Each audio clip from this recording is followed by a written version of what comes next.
Je m'appelle Suzanne. J'ai 25 ans et je travaille comme graphiste. Je crée des designs simples pour des publicités et les réseaux sociaux. Ma vie semble calme et stable. Je vis seule dans un petit appartement. Je me réveille, je vais travailler, je rentre chez moi et je dors. Tout est simple, tout est calme. Mais mon histoire n'a pas commencé comme ça. Quand j'avais 8 ans, mon père a quitté la maison. Je me souviens très clairement de ce matin-là. La maison était silencieuse. J'étais assise par terre en train de jouer avec ma poupée. Mon père se tenait près de la porte. Il avait l'air sérieux. Il ne souriait pas. Il ne me regardait pas. « Papa, où est-ce que tu vas ?» ai-je demandé. Il n'a pas répondu. Ma mère était dans la cuisine. Elle était immobile, le dos tourné vers nous. Elle ne disait rien. Le silence semblait étrange, comme si quelque chose de mauvais allait se produire. « Papa !» ai-je répété, un peu plus fort. Il a ouvert la porte. Pendant un instant, j'ai pensé qu'il allait se retourner. Je pensais qu'il allait sourire et me prendre dans ses bras. Mais il ne l'a pas fait. Il est sorti et a refermé la porte derrière lui. C'était la dernière fois que je l'ai vu. Pas d'adieu, aucune explication, seulement le silence. Après ce jour-là, tout a changé. La maison semblait vide. Je l'attendais chaque soir. Je m'asseyais près de la fenêtre et je regardais la route. Chaque bruit faisait bondir mon cœur. Mais il ne revenait jamais. Les jours sont passés, puis les mois, puis les années. Un soir, j'ai demandé à ma mère « Quand est-ce que papa va revenir ?» Elle est restée silencieuse un instant, puis elle a dit doucement « Il avait ses raisons. » C'est tout ce qu'elle m'a dit. Je ne comprenais pas. Je n'étais qu'une enfant. Alors, j'ai commencé à penser que c'était peut-être ma faute. Peut-être que je faisais trop de bruit. Peut-être que je demandais trop de choses. Peut-être que je n'étais pas une bonne fille. Ces pensées sont restées en moi pendant que je grandissais.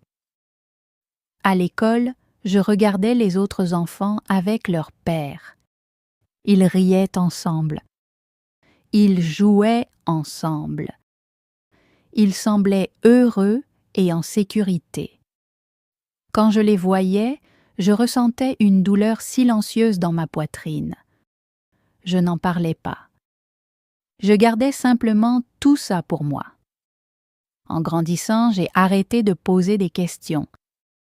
J'ai arrêté d'attendre près de la fenêtre.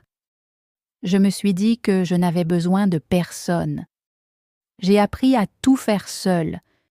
J'ai beaucoup étudié, j'ai beaucoup travaillé. Je me suis construite une vie dans laquelle je ne dépendais que de moi-même. Des gens sont entrés dans ma vie, mais je ne les ai jamais laissés s'approcher trop près.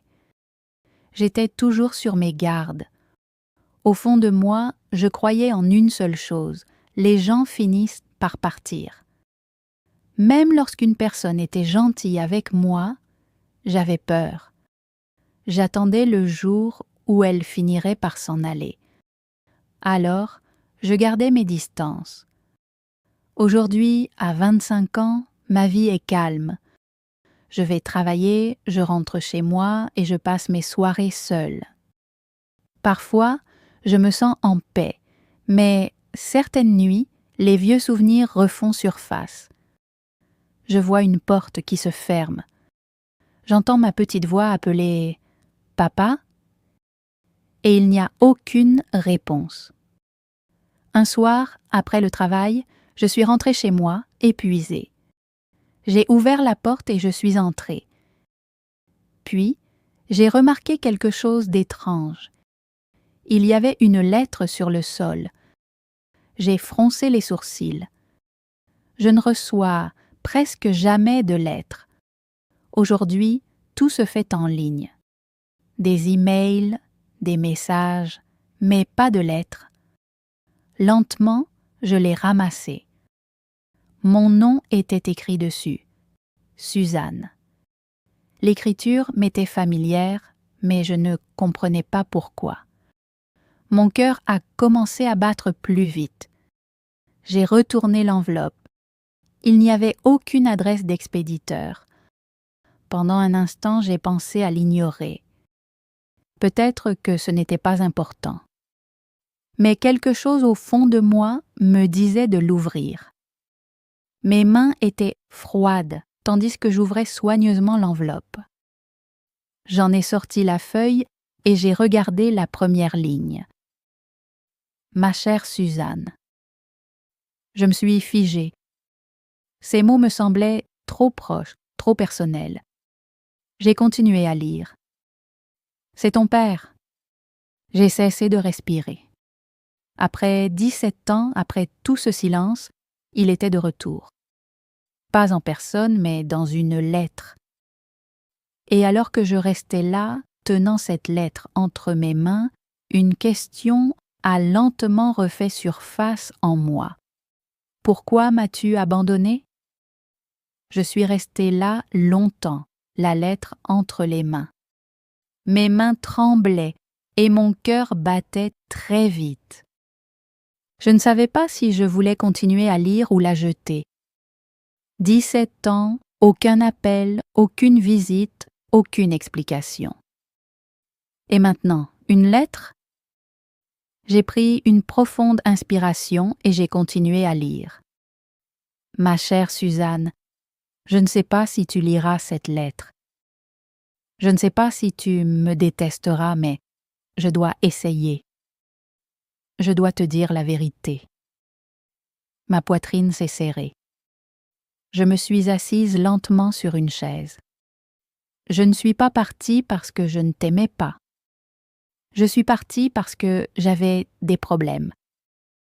De gros problèmes. J'avais des dettes. Des gens dangereux me recherchaient. J'avais peur qu'ils vous fassent du mal à ta mère et à toi. Alors, j'ai pensé que le seul moyen de vous protéger était de disparaître. J'ai arrêté de lire. Nous protéger? Ce mot me semblait étrange, lourd. Pendant toutes ces années, j'avais cru qu'il était parti à cause de moi. Parce que je n'étais pas assez bien. Mais maintenant, il disait quelque chose de complètement différent. J'ai regardé la feuille à nouveau. Je sais que j'ai fait une terrible erreur. J'ai manqué ton enfance, tes anniversaires, ton premier jour d'école, tous les moments importants de ta vie. J'y pense chaque jour. Mes yeux ont commencé à me brûler. Je ne te demande pas de me pardonner. Je ne le mérite pas. Mais je suis très malade maintenant. Je n'ai plus beaucoup de temps. Je suis seule. Et avant de quitter ce monde, je veux te voir, ne serait-ce qu'une seule fois. La lettre se terminait par une adresse et une simple phrase. « Si tu peux venir, je t'attendrai. » J'ai posé la lettre sur la table. La pièce était silencieuse, mais mon esprit, lui, était bruyant. Terriblement bruyant. Je me suis levée et j'ai commencé à faire les 100 pas dans la pièce, encore et encore. La colère a commencé à monter en moi. Maintenant, il voulait me voir? Après toutes ces années? Après toute cette souffrance? Où était-il quand je pleurais la nuit? Où était-il quand j'avais besoin d'un père? Où était-il quand je me sentais seule? J'ai repris la lettre et je l'ai regardée. Mes mains tremblaient, mais cette fois ce n'était pas de peur, c'était de colère. Il avait ses raisons, ai-je murmuré en me souvenant des paroles de ma mère. Était-ce ce qu'elle voulait dire? Le lendemain, je suis allée travailler, mais je n'arrivais pas à me concentrer. Je fixais mon écran, mais je ne voyais rien. Mon esprit revenait sans cesse à cette lettre. À l'heure du déjeuner, ma collègue Valentine m'a regardée. « Tu as l'air fatiguée » a-t-elle dit. « Ça va ?» J'ai forcé un petit sourire. « Oui, je n'ai pas très bien dormi. » Elle a hoché la tête, mais je voyais bien qu'elle ne me croyait pas. Cette nuit-là, je n'arrivais encore pas à dormir. J'étais allongée dans mon lit, les yeux fixés sur le plafond. Les souvenirs revenaient les uns après les autres. Mon père qui riait, mon père qui me portait sur ses épaules, puis mon père qui partait. Et ensuite, la lettre. Je suis très malade. Je veux te voir. Je me suis tournée sur le côté et j'ai fermé les yeux, mais le sommeil ne venait pas. Les jours ont passé, mais la lettre est restée sur ma table. Je ne l'ai plus touchée, mais je n'arrivais pas à l'ignorer. C'était comme une voix silencieuse dans la pièce, toujours présente. Un soir, je suis allée voir ma mère.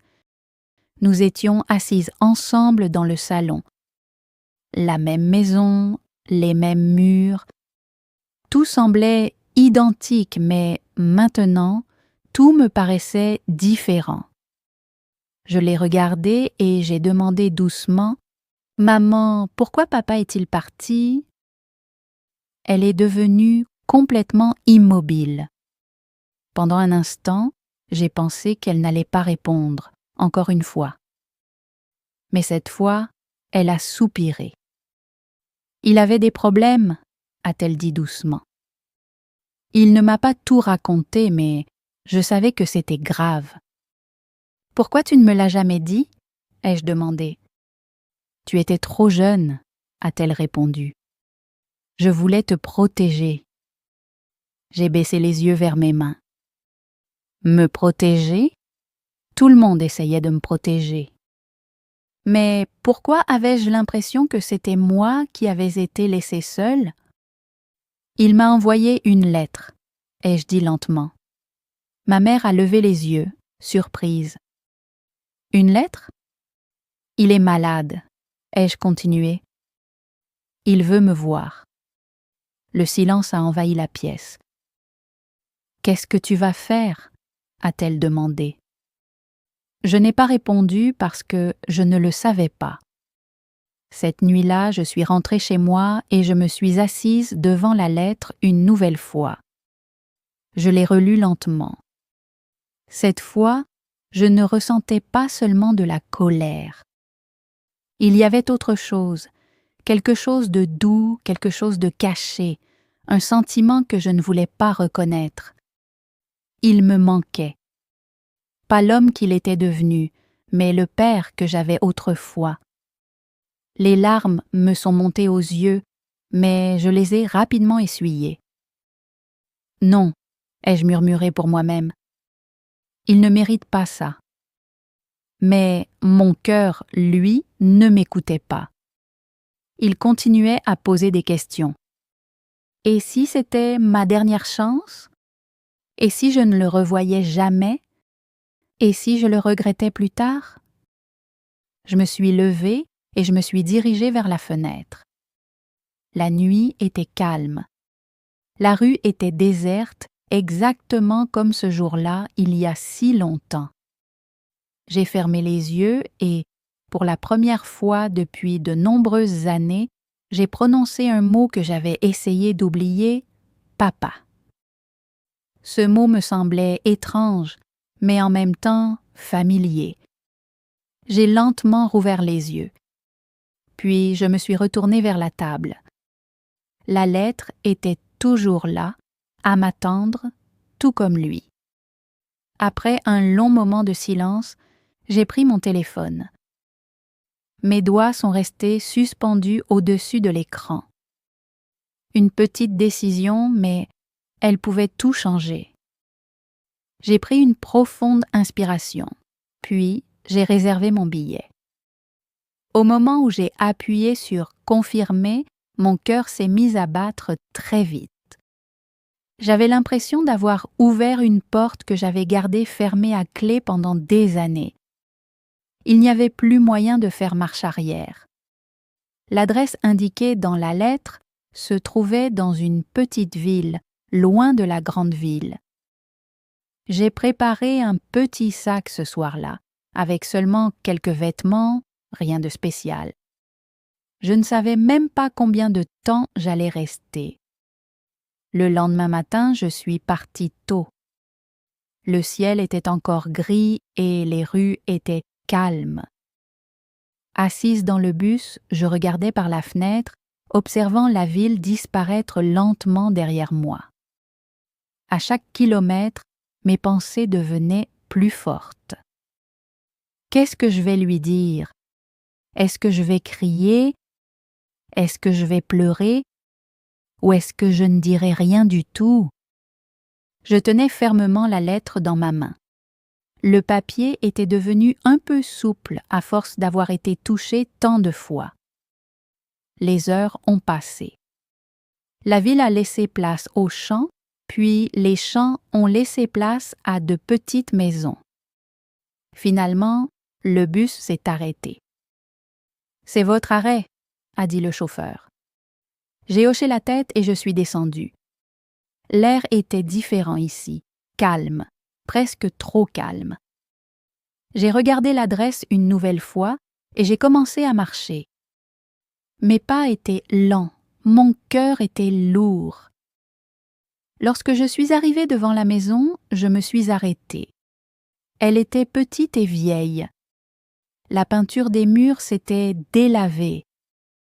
Le jardin était sec, comme si personne ne s'en était occupé depuis longtemps. Je suis restée devant la porte pendant quelques secondes. C'était ici. 17 ans de silence allaient prendre fin ici. J'ai levé la main et j'ai frappé. Aucune réponse. J'ai frappé une deuxième fois, un peu plus fort cette fois. Après un moment, j'ai entendu des pas lents venant de l'intérieur. J'ai cessé de respirer. La porte s'est ouverte et il était là. Pendant une seconde, je ne l'ai pas reconnu. Il avait vieilli, beaucoup plus que dans mes souvenirs. Ses cheveux étaient gris, son visage était amaigri et ses yeux semblaient fatigués. Mais lorsqu'il m'a vue, ses yeux se sont écarquillés. « Suzanne » a-t-il murmuré. Sa voix, c'était la même. Quelque chose en moi s'est brisé. Je n'ai pas bougé. Je suis simplement restée là, à le regarder. C'était l'homme que j'avais attendu, l'homme pour qui j'avais pleuré, l'homme que j'avais détesté. Et maintenant, il se tenait juste devant moi. « Tu es venu » a-t-il dit d'une voix tremblante. J'ai eu du mal à avaler. J'ai failli ne pas venir. Il a lentement hoché la tête comme s'il comprenait. Je suis désolé, a-t-il dit. 2 mots seulement, mais il semblait lourd. Des années de silence et c'était la première chose qu'il me disait. J'ai senti la colère monter en moi à nouveau. Tu es désolé? Ai-je répété. C'est tout? Ma voix n'était pas forte, mais elle était tranchante. Il a baissé les yeux. Non, ce n'est pas suffisant. Je le sais. Je suis entrée dans la maison. Ça sentait le vieux, comme si le temps s'y était arrêté. Tu sais ce que j'ai vécu? Ai-je demandé en me tournant vers lui. Tu sais combien de nuits j'ai pleuré? Combien de fois je t'ai attendu? Ma voix a commencé à trembler. Je pensais que c'était ma faute. Ai-je continué. Je pensais que je n'étais pas assez bien. Il m'a regardé avec une profonde douleur dans les yeux. Non, Suzanne, jamais. Ce n'était jamais ta faute. Alors, pourquoi tu n'es pas revenue? Ai-je demandé. Le silence a envahi la pièce. J'avais peur, a-t-il finalement répondu.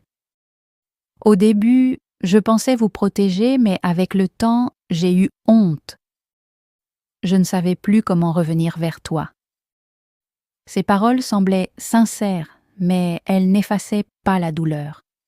« J'avais besoin de toi, » ai-je dit doucement, « et tu n'étais pas là. » Les larmes me sont montées aux yeux, mais cette fois, je ne les ai pas retenues.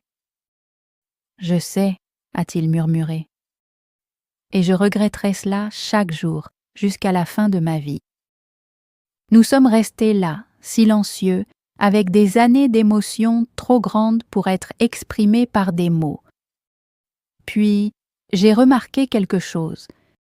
Ses mains tremblaient légèrement. Son corps semblait faible. « Tu es vraiment malade, n'est-ce pas ?» ai-je demandé doucement. Il a légèrement hoché la tête. « Oui. Quelque chose en moi s'est adouci, juste un peu. Ce n'était pas encore du pardon, mais quelque chose avait changé. » Je l'ai regardé à nouveau, non plus comme l'homme qui était parti, mais comme l'homme qui se tenait devant moi maintenant, faible, rempli de regrets et seul. « Pourquoi maintenant ?» ai-je demandé. « Pourquoi m'avoir écrit maintenant ?» Il m'a regardé, les yeux remplis d'émotion. « Parce que je n'ai plus beaucoup de temps, » a-t-il répondu, « et je ne pouvais pas quitter ce monde sans te dire la vérité. » Ma poitrine s'est de nouveau serrée. « Et il y a autre chose, » a-t-il ajouté lentement. J'ai froncé les sourcils. « Qu'est-ce que tu veux dire ?» Il a pris une profonde inspiration, comme si c'était difficile pour lui de parler. « Les problèmes dans lesquels j'étais impliqué ne se sont pas arrêtés lorsque je suis parti, » a-t-il dit. Mon cœur s'est mis à battre plus vite. « De quoi tu parles ?» ai-je demandé. Il m'a regardé avec sérieux. « Suzanne, ils m'ont retrouvé. » Mon cœur s'est serré lorsqu'il a prononcé ces mots. Il m'avait retrouvé. La pièce semblait soudainement plus froide. Je le regardais, essayant de comprendre. Après toutes ces années, le danger était-il toujours réel? « Qui t'a retrouvé ?» ai-je demandé. Il s'est assis lentement, comme si son corps était trop faible pour rester debout longtemps. « Les gens à qui je devais de l'argent. » Je pensais qu'il m'avait oublié, mais ce n'était pas le cas. La peur s'est discrètement installée en moi. « Tu es en danger maintenant ?» ai-je demandé. Il a esquissé un petit sourire fatigué. « Pas comme avant. Je ne leur suis plus utile. Je ne suis qu'un vieil homme malade. » Je ne savais pas si cela me rassurait ou m'inquiétait davantage. « Alors, pourquoi me l'avoir dit ?» ai-je demandé. « Parce que tu mérites de tout savoir, » a-t-il répondu. « Plus aucun secret ?» Je l'ai regardé attentivement. Son visage exprimait de la douleur, mais aussi de la sincérité. Pour la première fois, j'ai eu l'impression qu'il ne me cachait plus rien. Nous sommes restés assis en silence pendant un moment. Le passé se dressait entre nous comme un mur, mais maintenant, une petite fissure apparaissait dans ce mur. « J'ai été en colère pendant de nombreuses années, » ai-je dit lentement.